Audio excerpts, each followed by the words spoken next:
Përshëndetje. Pasi ka braktisur punën si kryetari i Bashkisë Shkodër dhe duke u vënë në shërbim të rilindjes, Benet Beci po shfrytëzon fondet publike për të bërë propagandë. Me që ky menaxher i sukseseve po reklamon me video dhe foto nga makineria e tij propagandës investimet që janë bërë në të kaluaren kur PD ishte në pushtet. Sot po përdor fondet publike duke shtruar asfalte elektorale dhe duke ndryshuar pllaka trotuaresh. Ky person, i cili në vend që të ushtrojë detyrën e kryetarit të bashkisë, është vendosur plotësisht në shërbim të fushatës elektorale dhe të shefit të tij, në shkelje të plot me kodin elektoral, po kryen investime të paplanifikuara në buxhet të bashkisë.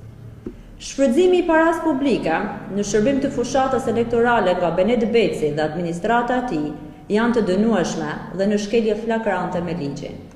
Partia Demokratike nuk është kundra investimeve, por shfrytëzimi i taksave publike në shërbim të rilindjes janë të papranueshme dhe të kundraligjshme. I bëjmë thirrje SPAK-ut dhe KQZ-s të reagojë ndaj shkeljeve flagrante që Benet Beci dhe rilindja po bëjnë, pasi nuk mjaftohen me presionin ndaj administratës, por tashmë po shfrytëzojnë edhe taksat e qytetarëve në shërbim të fushatës elektorale. Ju faleminderit.